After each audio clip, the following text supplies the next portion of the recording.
Mi saludo. Ya hace un tiempo conversamos muy cerca de este espacio acerca de otro espacio que existió allá. Yo dije en aquel momento, estamos en la glorieta, esta es la glorieta. Yo puedo decir lo mismo, esta es la glorieta. Estamos en la glorieta del Parque Serafín Sánchez, pero en aquel momento yo quise hablar, y creo que lo conseguí, acerca de un espacio que desapareció, pero que fue muy sostenido durante todo el siglo XIX. Me estoy refiriendo a la Plaza de Armas.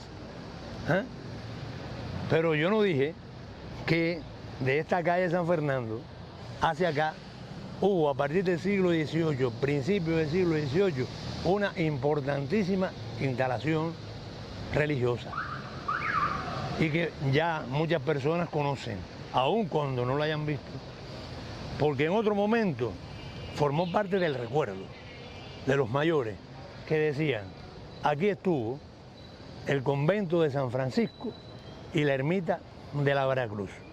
Así que pensemos un momento, de un lado, de allá, allí la calle San Fernando, de la otra parte de la Plaza de Armas, y acá el convento de San Francisco, a partir del siglo XVIII, principio del siglo XVIII.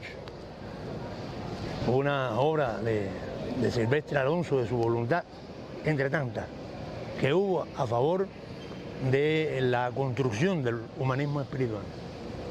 Que no fueron solo construcciones civiles, fueron construcciones a favor de la espiritualidad del espiritual.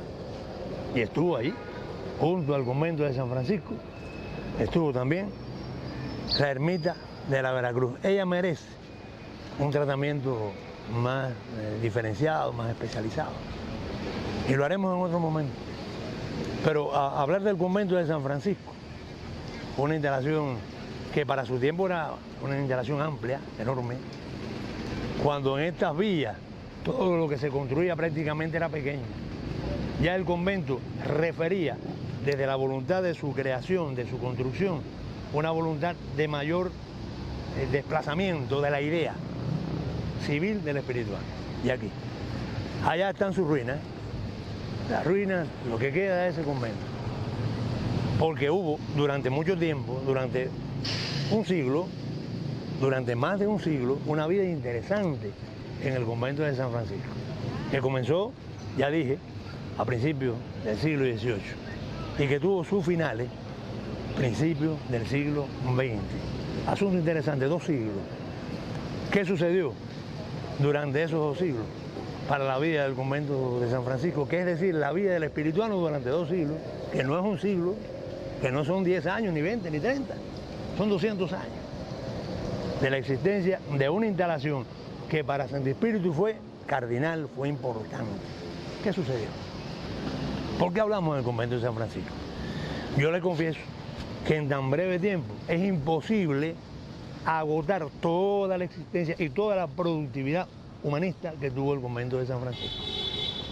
Pero una instalación de este tipo, que los franciscanos acogieron como suya y que luego tuvo una enorme cantidad de usos, porque lo interesante está en eso, en los diferentes usos que tuvo la instalación, porque poco a poco, con el tiempo, se fue deteriorando.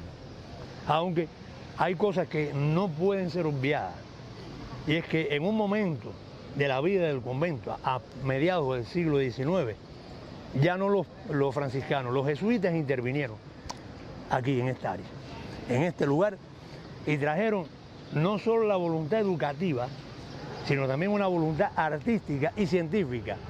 Mire que de los jesuitas se habla a veces de una manera muy agresiva, pero hay que acudir también a lo que fue la vida, el crecimiento de la orden jesuita, que no fue cualquier cosa, y que a veces se desconoce que en Santo Espíritu, desde el convento de San Francisco, donde estamos hoy conversando, hubo una proyección a favor de la ciudad, porque hubo un convento importantísimo de los jesuitas, que no duró mucho, pero incluso donde hubo personas que se fueron formando, patriotas que fueron incluso asumiendo desde muy temprano la formación que los jesuitas le fueron ofreciendo aquí en Santo Espíritu. Y ellos dejaron, luego, porque luego se fueron de Santo Espíritu, dejaron aquí, en lo que fue el convento de San Francisco, biblioteca, pero dejaron una enorme cantidad de obras artísticas, que yo me pregunto, a estas alturas, amigo mío, ¿dónde irían a parar esas obras artísticas que fueron la voluntad educativa, estética de los jesuitas? Pero aquí también hubo un observatorio meteorológico por ellos, un observatorio que dictaba hacia lo más inmediato de la ciudad de Santo Espíritu y de sus alrededores cómo estaba el tiempo, qué podía suceder con el tiempo en Santo Espíritu. Eso es aporte científico que a veces se descuida, que a veces se desconoce, pero que es necesario tener en cuenta, porque esto fue un espacio de grandeza, de proyección del humano. Este convento que necesita mucho tiempo para ser referido profundamente, porque fue después que abandonaron los jesuitas, lo abandonaron, porque hubo una incomprensión que nunca faltó de las autoridades de aquí, del gobierno, del ayuntamiento. Hubo una desidia y un abandono y se fue perdiendo la instalación y hubo voluntades que decían vamos a recuperar el convento y miraban hacia allá, hacia la plaza también vacía y buscaban en estos alrededores una forma de poder fortalecer lo que el convento había logrado, pero el convento se deterioraba y hubo de todo. Aquí estuvo también el casino español, o en una parte del convento, hubo vivienda, carpintería, de todo. Incluso la primera expresión voluntariosa de la iglesia presbiteriana, de la religión presbiteriana, a principios del siglo XX, también radicó aquí. Hubo formas, hasta los bomberos estaban aquí, hubo de todo, porque era un espacio amplio. Y todo el mundo decía, voy a tomar un pedacito. Y arrendaban al ayuntamiento al que no le importaba en lo absoluto la recuperación del espacio, esto que era tan importante. Y utilizaban eso. Un día le pregunté a la historiadora de la ciudad, María Antonieta Jiménez Margolles, Ñeñeca, antes de ser demolido, como fue en 1912 el convento, pudo ser recuperado, y me dijo, pudo ser recuperado. No hubo voluntad para recuperar este espacio que hoy solamente allí nos está mostrando por estudio y por la voluntad de la memoria y por los esfuerzos de tanto, la ruina. Allí, este espacio donde hoy estamos y que hoy nos permite rápidamente evocar el convento de San Francisco como voluntad insustituible de la memoria.